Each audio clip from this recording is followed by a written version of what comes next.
Bonjour, ce documentaire a été conçu initialement pour présenter le fonctionnement d'une AMAP aux partenaires paraguayens et argentins du CCFD Terre Solidaire à l'occasion d'un voyage Regards croisés en avril 2016, notamment sur la question de la commercialisation chez les petits producteurs. Dans la perspective d'une relocalisation de notre alimentation, du rapprochement producteurs-consommateurs, c'est aussi pour nous aujourd'hui l'occasion de vous faire découvrir durant ces crins une AMAP à Embrun. Son siège est situé dans un local de la ferme de Thérèse Mével, maraîchère en biodynamie depuis 33 ans. Alternativement, Laurence Graff et Thérèse Mével nous exposent comment on crée une AMAP et les ingrédients d'un bon fonctionnement, l'esprit qui la définit. Alors, une AMAP, une association pour le maintien d'une agriculture paysanne, au départ, c'est une initiative de citoyens. Une initiative qui part souvent des producteurs qui ont envie de pouvoir vendre leur production sans intermédiaire et qui donc vont souvent se mettre à plusieurs pour proposer à des citoyens locaux autour d'eux des paniers composés des différents produits que chacun peut cultiver ou produire dans sa ferme. Donc finalement, il faut très peu de choses pour démarrer une AMAP. Il faut simplement une volonté de ces producteurs de partager leur travail d'une manière équitable, valorisante pour eux et pour leur production. Et puis, autour d'eux, quelques citoyens au départ. Pour notre AMAP, par exemple, au départ, c'était 8 paniers, simplement, 8 familles, qui sont désireuses de contractualiser avec ces producteurs. Alors, je suis agricultrice à Baratier et je suis en AMAP depuis 10 ans. Et je livre des paniers une quarantaine de semaines par an, c'est-à-dire de fin janvier jusqu'à début décembre. Et donc, lorsque l'AMAP s'est créée, il y a 10 ans, 11 ans cette année, cela m'a beaucoup intéressée par les fondements qui animaient les personnes qui souhaitaient créer cette AMAP. AMAP, c'est A-M-A-P, ça veut dire Association pour le maintien de l'agriculture paysanne. Et donc déjà le terme est très évocateur et moi ça m'a beaucoup plu sur l'idée, les fondements, parce que donc c'était en 2005, lorsqu'en 2005 il y a eu ce souhait de créer la MAP. Moi ça faisait 20 ans que j'étais agricultrice et donc j'avais pu tester les difficultés du métier, de vouloir faire des légumes, du maraîchage en bio et biodynamie. Donc c'est contraignant en termes de temps de travail passé, de pénibilité de travail passé et de revenus qui n'est pas en adéquation avec l'énergie qu'on y met. Donc j'étais en train de me réorienter en fait. J'étais en train de lâcher un peu l'agriculture pour trouver un autre travail afin d'avoir un travail moins difficile. Mais j'avoue que quand ça s'est créé, j'y croyais guère. Parce que je me suis dit, c'est beau, c'est des beaux fondements, les gens vont se mobiliser. Mais ça voulait dire de la part du consommateur quand même, qui vient toutes les semaines prendre un panier de légumes, qui ne choisit pas les légumes qu'il va mettre dans son panier, qu'il paye à l'avance. Donc c'est quand même, on peut voir le côté contraignant. Et en fait, les gens d'abord étaient très motivés. Il faut dire que c'était des personnes ressources qui étaient très volontaires. Et puis nous, on avait quand même aussi 20 ans d'expérience. Je dis nous parce qu'à l'époque, mon mari était maraîcher avec moi et donc on travaillait à deux. Et donc, comme on a pu proposer des légumes de qualité de présentation, qualité gustative, qualité de conservation, donc c'est sûr que les gens, ça leur a plu. Et puis on n'était pas les seuls, il y avait d'autres producteurs autour de nous. Et ces autres producteurs faisaient aussi des produits de qualité, maîtriser leur production. Et ça, c'est très important pour évidemment fidéliser une AMAP. Et donc, ça s'est mis en place. Et donc, parallèlement, on a développé la MAP alors qu'on allait au marché, donc depuis 20 ans. Et petit à petit, comme la MAP, donc la première année, en 2005, nous avions 8 paniers, nous livrions 8 paniers. Donc, ce n'était pas beaucoup, mais moi, ce que je disais aux gens qui étaient adhérents, donc à la MAP et au panier légumes, aller couper une salade pour ces 8 personnes-là, je savais tout ce qui les engageait derrière. C'est-à-dire qu'on avait d'ailleurs trouvé cette idée de dire la MAP, c'est plus qu'un panier. Parce que des personnes qui s'inscrivent à une AMAP, ce sont des gens qui sont prêts. Bon, c'est pour avoir des bons produits, mais c'est aussi, et au moins important pour eux, de soutenir une agriculture locale, une agriculture de qualité qui préserve l'environnement. C'est aussi du lien social. C'est aussi une économie sociale, locale, solidaire qui est soutenue à travers ça. Alors, ce qu'il faut savoir, c'est que chaque producteur, évidemment, est très différent de l'autre en fonction de son activité. Il est évident que, par exemple, le panier légumes, souvent, chez nous, c'est une fois par semaine. Ça, c'est la base. Avec des produits de saison, bien sûr, les paniers d'été étant un peu plus garnis que les paniers d'hiver. Ici, dans les Hautes-Alpes, l'hiver, on a les légumes qui ont pu se conserver, comme les carottes, les pommes de terre, ou les courges, ou les oignons.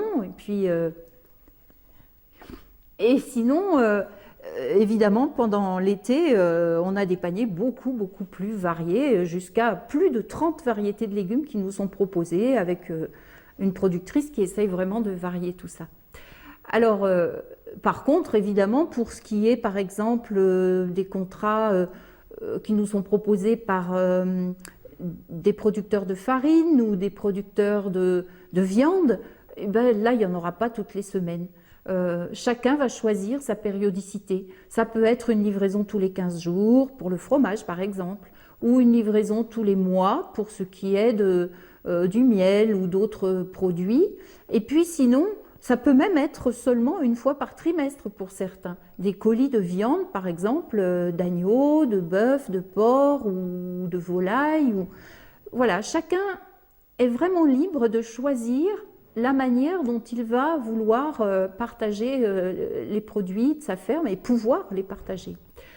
Ça, c'est vraiment très important, cette souplesse qui permet à chacun de trouver à la MAP en fait ce qu'il cherche dans le lien avec les consommateurs et dans ce qu'il peut leur proposer de plus en adéquation avec sa production. Voilà, donc pour un maraîcher, la grosse contrainte d'une AMAP, c'est de planifier ses productions et de livrer un panier varié, diversifié, de qualité, toute l'année. C'est-à-dire qu'il faut que les gens, en fait, il faut que cette satisfaction soit régulière. Et donc, c'est la difficulté d'avoir des salades régulièrement, des carottes régulièrement, enfin voilà, de ne pas tomber en panne d'une production. Ceci dit, les adhérents à une AMAP sont très compréhensifs si jamais il y a un problème de grêle, enfin une intempérie quelle qu'elle soit par rapport à une difficulté climatique. Et donc, il y a une compréhension qui est là. Hein. Mais malgré tout, la planification est quand même exigeante, rigoureuse. Et c'est vrai qu'un jeune qui s'installerait, qui commencerait un maraîchage, c'est difficile pour lui d'assurer ça.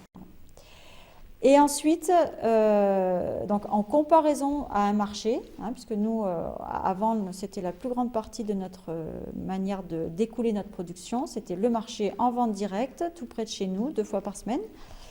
Eh bien, c'est qu'on est déjà dans un endroit abrité d'un point de vue climatique.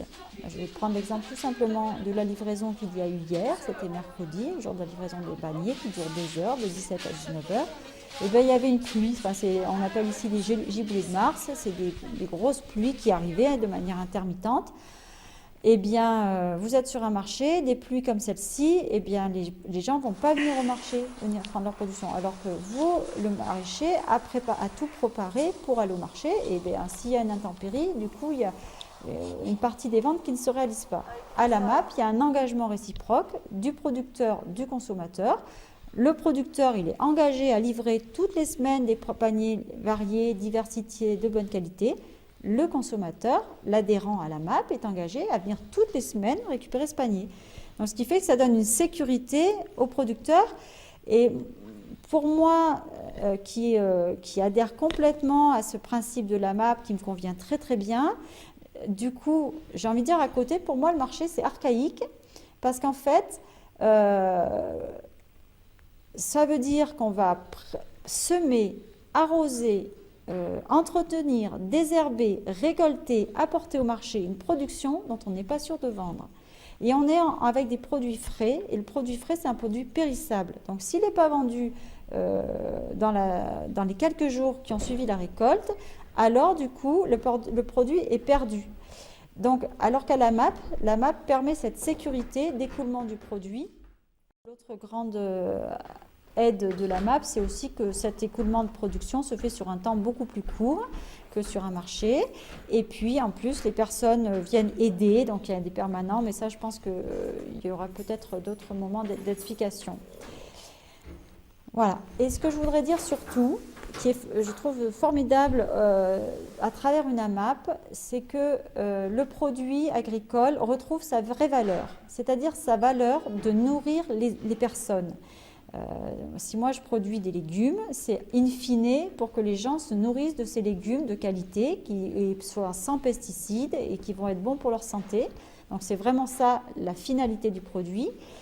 Et donc les gens, quand ils viennent à la MAP, ils viennent avec leur panier et ils viennent prendre le panier que moi j'ai conçu, qui soit à peu près équilibré pour qu'il y ait des entrées, qu'il puisse y avoir un légume qui se cuit, etc. Donc du cru, du cuit. Voilà, c'est sa vraie valeur. Alors que sinon comme on vend le produit agricole, le légume, il a une valeur marchande. Et ce n'est pas sa valeur vraiment. Ce n'est pas de spéculer sur le légume. Tiens, c'est combien je vais gagner aujourd'hui avec mes courges si je les vends un peu plus cher ou un peu moins cher. Donc ça, à la MAP, on s'est affranchi de cela. Alors bien sûr, les personnes payent leur panier, mais c'est payé à l'avance. Et au moment de la livraison, il n'y a pas d'échange d'argent. On est vraiment dans la relation du produit qui est là pour nourrir les gens. Alors que ça, bien sûr, au marché, ça n'y est pas. Puis, je voulais ajouter aussi qu'il y a un point important aussi, c'est que lorsqu'on devient solidaire de personnes, de paysans comme ça, on va aussi être beaucoup moins exigeant dans le mauvais sens du terme. On exige bien sûr des légumes de qualité, de la viande de qualité, des œufs de qualité, etc. Mais en même temps, on accepte et on sait, parce qu'on est en lien direct avec les producteurs et qu'on peut discuter avec eux et qu'on peut aussi aller visiter leur ferme, par exemple dans le cadre d'une petite après-midi où on va se réunir pour aller visiter une ferme, on sait que la production agricole, elle est soumise à des aléas climatiques ou autres. Ça peut être des parasites qui vont infester une récolte ou autre chose. Et que du coup, à ce moment-là, on a notre contrat, notre engagement, et on va être solidaire en fait de ce qui se passe pour le paysan. Par exemple, on va accepter de prendre dans notre panier des tomates qui ont été un petit peu grêlées et qu'il va falloir consommer rapidement parce que elles vont pas pouvoir se conserver, donc il va falloir rapidement les transformer à la maison en soupe, en coulis ou je ne sais quoi, et que du coup on va pas faire la grimace, on va pas choisir, on va prendre ce que le paysan peut nous donner en ayant fait, lui bien sûr on lui fait confiance, il fait le maximum pour nous donner le meilleur de ce qu'il peut nous donner, mais quelquefois il arrive avec par exemple la météo, que des paysans soient sinistrés, mais vraiment. Et à ce moment-là, notre acte citoyen de solidarité est très fort et permet vraiment de soutenir cette agriculture, d'encourager ces producteurs. De même que eux, quand ils ont une surproduction aussi, par exemple, cette année, les courgettes, oh là là, il y en a des quantités astronomiques, eh bien, à chaque panier, on nous fait des cadeaux. On nous donne un petit peu plus, on nous donne des oignons, des courgettes ou quelque chose qui a bien marché cette année et qui nous permet de partager cette belle récolte aussi de cette façon-là. Alors, quels ingrédients pour qu'une AMAP fonctionne bien? À mon sens, et bon, c'est qu'un témoignage et il mérite d'être éclairé par témoignage d'autres producteurs et puis des consommateurs, bien sûr. À mon sens, c'est le lien qu'il va y avoir entre les personnes. C'est vraiment... c'est pour ça qu'on disait que l'AMAP, c'est plus qu'un panier. Les gens ils viennent chercher un panier pour se nourrir, s'alimenter, mais c'est aussi des rencontres et du lien, et on est attentifs les uns aux autres. Donc ça, c'est important. Et pour faire ce lien, ça passe par les produits, mais ça passe aussi par la communication. Et donc, pour un maraîcher, c'est très très important ce temps qu'il va donner à communiquer à l'AMAP. Et pour donner un conseil à des jeunes qui voudraient s'installer en AMAP, si quelqu'un il est pas dans la communication, qu'il est un petit peu entre guillemets ours, hein, c'est une image gentille, ben c'est vrai que ça va être plus difficile pour être dans une AMAP parce qu'une AMAP, c'est important de communiquer, d'expliquer, de parler de son travail et puis éventuellement des difficultés ou alors des facilités. Donc c'est important. Voilà, c'est cette communication qui va se mettre. Après, l'important, c'est le respect aussi.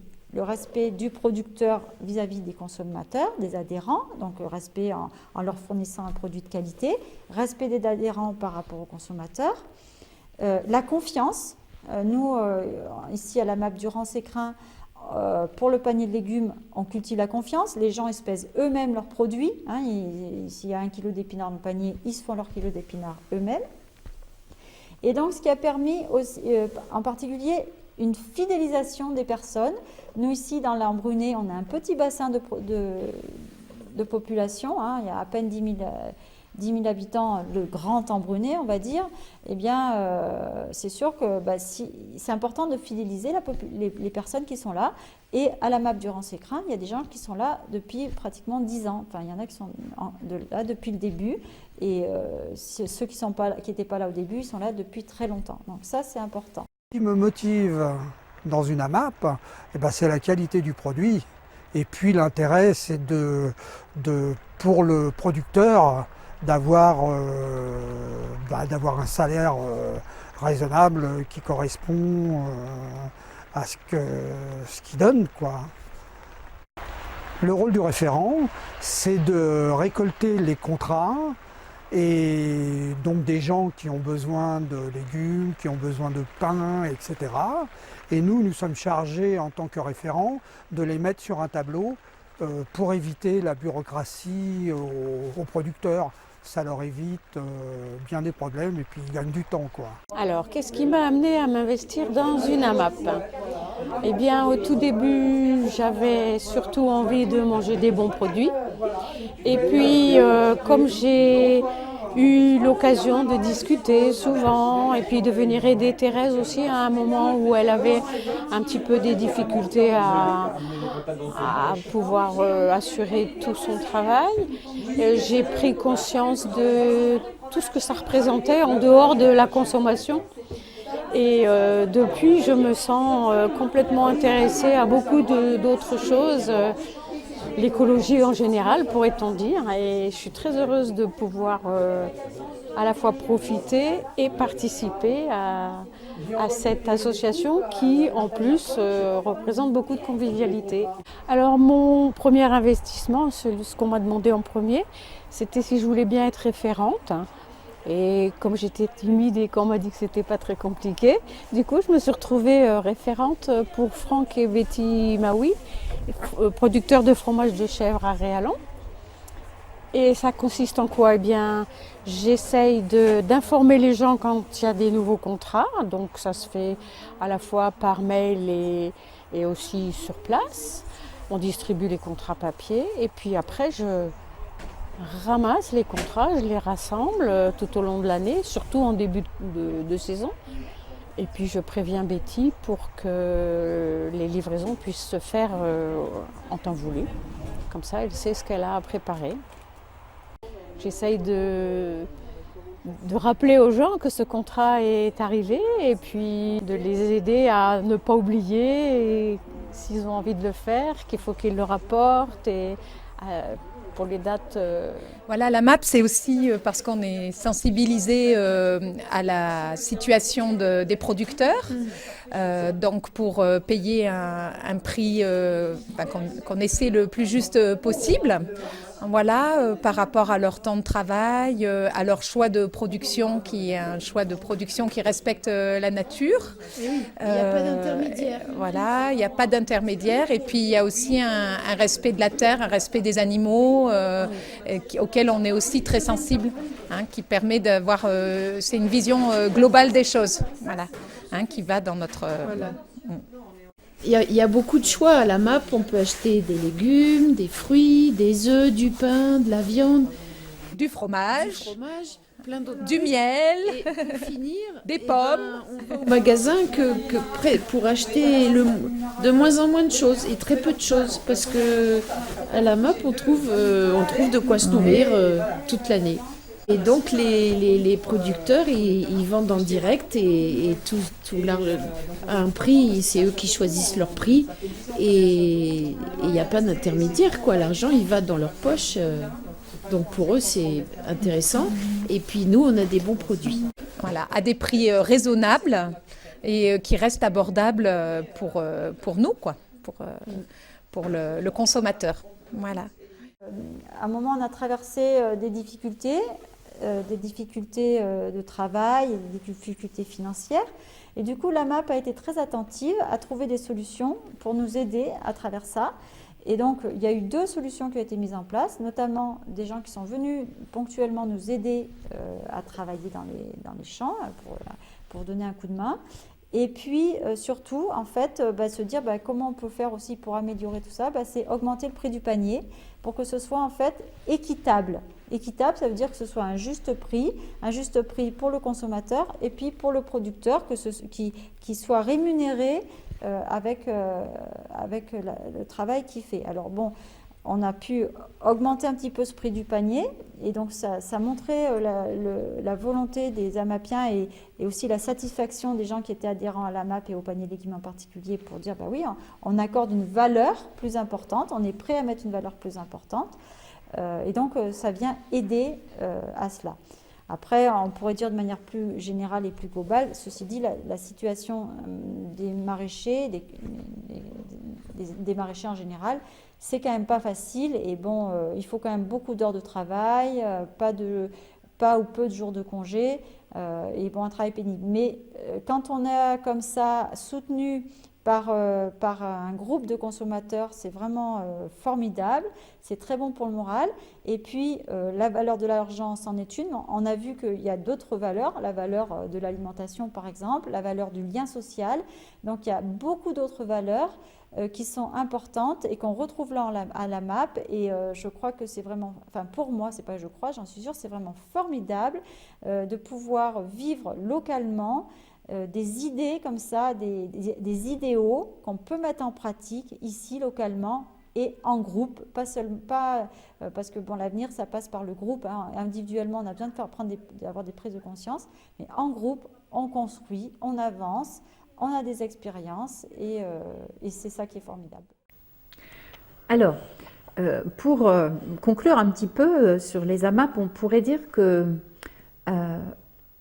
effectivement, il y a un engagement, une responsabilité à la fois du producteur et du consommateur. Le producteur est quelque part, il y a une contrainte, il faut qu'il produise ce qu'il a promis aux personnes qui viennent chercher les paniers.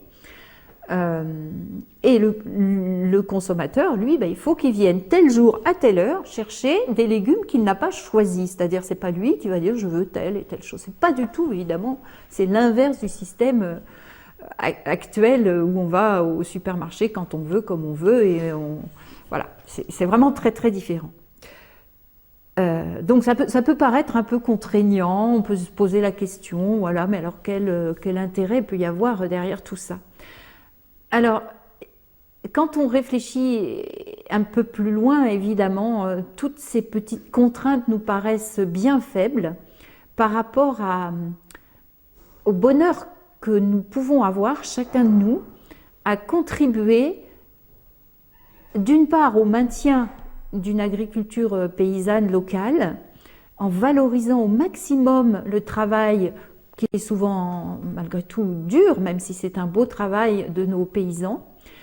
Mais plus loin que ça encore, comme je disais tout à l'heure, à vraiment faire un pari sur l'avenir qui, avec un petit acte citoyen, nous permet de venir contribuer fortement